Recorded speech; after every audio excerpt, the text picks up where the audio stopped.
Fala galera, estamos começando aqui mais um vídeo nesse layout aqui de apresentação e já peço aqui encarecidamente que deixe o seu like e siga lá Rio de Segredos no Instagram e no TikTok. E aí o vídeo de hoje é o seguinte: há um tempo atrás viralizou aí, principalmente no TikTok, o vídeo do Thiago Susequinde, em que ele mostrava alguns bueiros da cidade do Rio de Janeiro e desvendava aí as siglas que estão nas tampas desses bueiros, né? Vamos ver então esse vídeo dele. Para quem não viu, entendeu o que eu estou falando.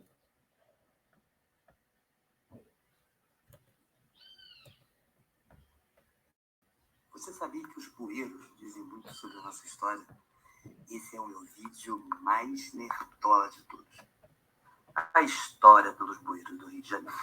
Tudo começou quando eu fiquei muito curioso com esse bueiro em frente à minha casa.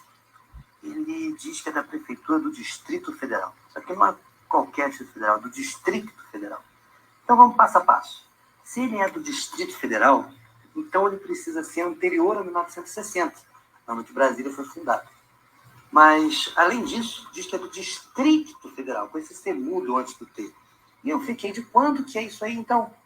Bom, eu achei o acordo ortográfico de 1931. E foi pelo acordo ortográfico de 1931 que as consoantes mudas foram eliminadas do português brasileiro. Isso significa, então, que esse bueiro em frente à minha casa, do Jardim Botânico do Rio de Janeiro, ele precisa ser, necessariamente, entre 1891 e 1931. Eu achei isso doido. Praticamente todas. E aí então, né? Ele começa uma mini apresentação ali, mostrando algumas das siglas desses bueiros que tem na cidade do Rio de Janeiro, gente. Deixar bem claro que as siglas elas mudam de cidade para cidade, município para município, estado para estado. Então o foco aqui são os bueiros da cidade do Rio de Janeiro. E aí o que eu fiz? O que muita gente não sabe, eu tenho um outro blog chamado Mistérios Numismáticos. E eu já tinha feito uma pesquisa do tipo lá em 2018, que eu vou compartilhar aqui rapidamente com vocês.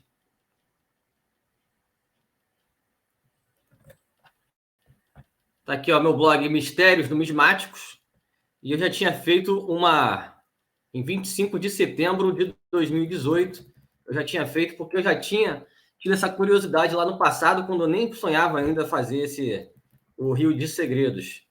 Então, fiz na época, eu até atualizei recentemente essa página aqui. Inclusive, o Thiago Susequinde usou parte dessa minha pesquisa para fazer a pesquisa dele. E depois que ele lançou esse vídeo, eu consegui entrar em contato com o Thiago. A gente acabou trocando umas figurinhas aí. E aí a gente está ajudando um ou outro aí nessa pesquisa maluca aí de desvendar os segredos dos bueiros do Rio de Janeiro. Aqui, ó, aqui está o comentário até do Thiago Susequinde, que ele me mandou em dezembro de 2022, ó. Ariel, boa tarde, meu nome é Thiago, fiquei maravilhado de achar isso aqui, porque eu tenho tentado catalogar a mesmíssima coisa. E aqui ele já dá uma dica para que serviu o Rick e outros bueiros. Então, a gente tem feito aí essa parceria aí, recente para desvendar os bueiros da cidade do Rio de Janeiro. Então, eu preparei uma mini apresentação aqui no PowerPoint, em que eu vou... alguns bueiros que eu cataloguei são os que aparecem mais aí espalhados pela cidade, e quem caminha olhando para baixo, com certeza vai se identificar, vai se lembrar de algum desses. E caso você tenha visto algum bueiro no Rio de Janeiro que não esteja catalogado aqui nessa apresentação, você, por favor, comenta aí no YouTube, que a gente pode fazer uma complementação no futuro. Então, antes de mais nada, para você entender a história dos bueiros, você precisa entender que o Rio de Janeiro, quando o Brasil passa a ser uma república, lá em novembro de 1889, o Rio de Janeiro era a capital do Império Brasileiro. Então, quando o Brasil vira república, o Rio de Janeiro, a cidade do Rio de Janeiro, vira capital da República do Brasil. Então, em 1890, é criado a Prefeitura do Distrito Federal. E essa prefeitura ela vai até 1960, quando a capital federal é transferida para Brasília pelo presidente Juscelino Kubitschek. E então a prefeitura do Distrito Federal vira o estado da Guanabara. Exatamente, gente. O Rio de Janeiro, então, passou a ser do Distrito Federal, ele passa a ser um estado federativo e não um município. Então, por 15 anos existe o estado da Guanabara. E em 1975, o estado da Guanabara ele é fundido, ele faz a fusão com o restante do estado do Rio de Janeiro. Então, você tinha o estado da Guanabara dentro do estado do Rio de Janeiro. E aí, quando você faz essa fusão lá em 75, o estado da Guanabara, que já foi o Distrito Federal, ele passa a ser um município, o município do Rio de Janeiro, e passa a ser, então, a capital do estado do Rio de Janeiro. Então, tem toda essa confusão. Então, desde 1975, o Rio de Janeiro, cidade, é um município, capital do estado do Rio de Janeiro. Então, começa a saga dos esgotos aqui, dos bueiros, né? Pelos esgotos sanitários e águas pluviais. E o mais antigo, alguns dos mais antigos que a gente vê por aí, as águas pluviais, muita gente não sabe o que significa, mas são as galerias responsáveis pela captação das águas das chuvas, para que elas não se misturem às galerias do esgoto sanitário. Então, muitas vezes, ela é representada apenas pelas letras AP de águas pluviais. E aí nós temos o RIC. O RIC é um dos mais antigos tampões de bueiros aí espalhados pela cidade do Rio de Janeiro, que é da Rio Improvements Company, ou traduzindo aí, a Companhia de Melhorias do Rio de Janeiro. Foi uma antiga concessão de esgotos da cidade do Rio de Janeiro, que ela durou até 1947. Nos anos 40 é criado o antigo Serviço Federal de Águas e Esgoto, SFAE, né, da época ainda que o Rio de Janeiro era capital federal, daí o termo Serviço Federal de Águas e Esgotos. Esse aqui provavelmente é de um hidrante antigo, né, essa tampa. É bem raro de encontrar com essa inscrição. E aí partimos para o DAE, o Departamento de Águas e Esgoto, que existiu de 1947 a 1957, né? Assim que acaba a concessão da RIC, entra então esse Departamento de Águas e Esgotos. A gente já vê bastante tampa desses bueiros espalhados pela cidade do Rio de Janeiro. Também vemos o DAA, que é o antigo Departamento de Abastecimento de Água. Ele existe de 1957 a 1972. O que acontece, gente? Vou até voltar um slide aqui. O DAE era de águas e esgotos. Em 57, ele é dividido. A parte de águas fica de um lado e a parte de esgotos fica do outro. Então, a parte de água passa a ser da DAA e a parte de esgoto ela passa a ser da DES, Departamento de Esgoto Sanitário. Os dois coexistem, né? Irmãos, o DAA e o DES, de 57 a 72, quando é criado, então, a SEDAG, a Companhia Estadual de Águas da Guanabara. Isso foi no período final ali da existência do estado da Guanabara. A SEDAG ela já existe só nos 3 últimos anos do estado da Guanabara e é por isso acaba sendo até mais difícil você encontrar esse tipo de bueiro com a inscrição SEDAG, pelo curto espaço de tempo.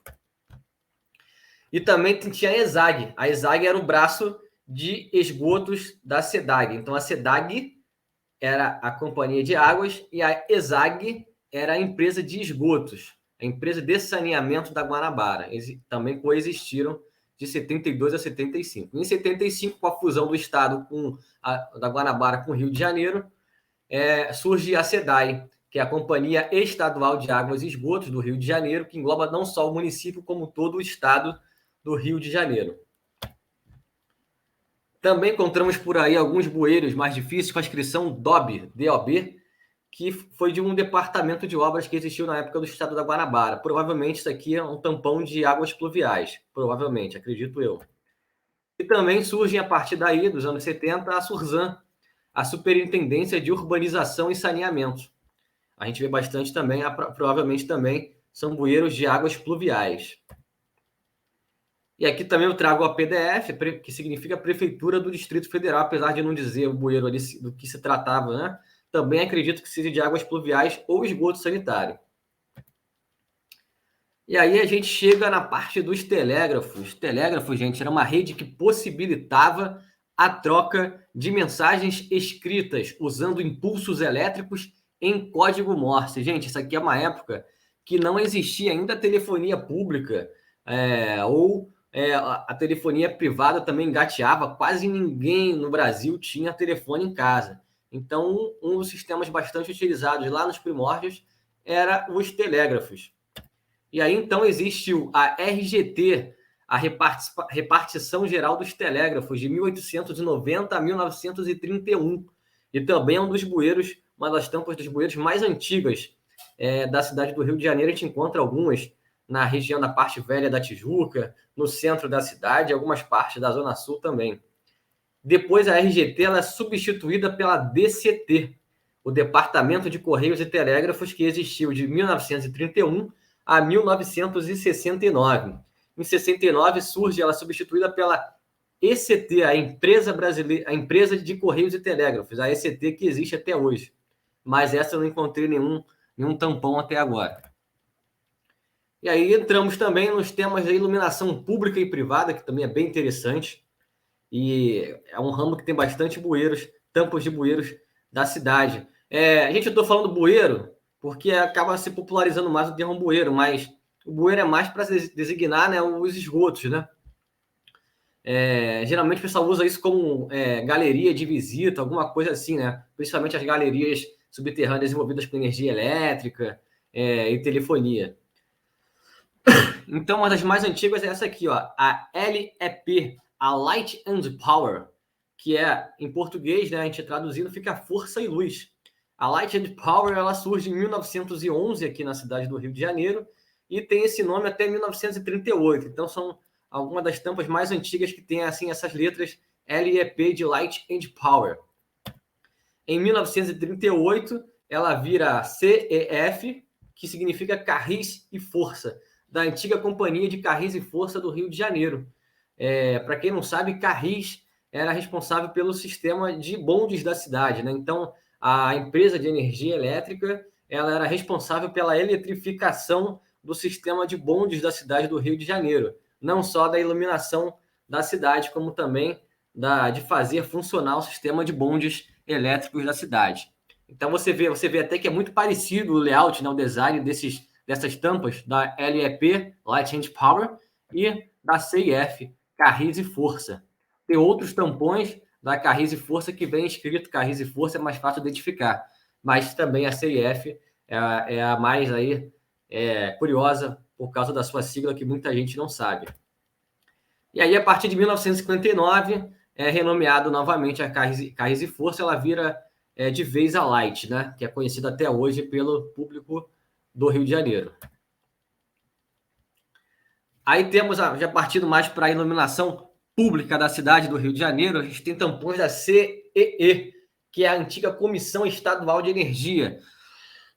Ela funcionou de 1960 a 1975, do período do Estado da Guanabara, por isso que era Comissão Estadual. Quando o Estado da Guanabara acabou, virou município do Rio de Janeiro, surge a CME, a Comissão Municipal de Energia do Rio de Janeiro, que ela existe até então 1990, quando então é criada a Rio Luz, que a Rio Luz é a atual Companhia Municipal de Energia de Iluminação do Rio de Janeiro, que está aí até hoje em funcionamento.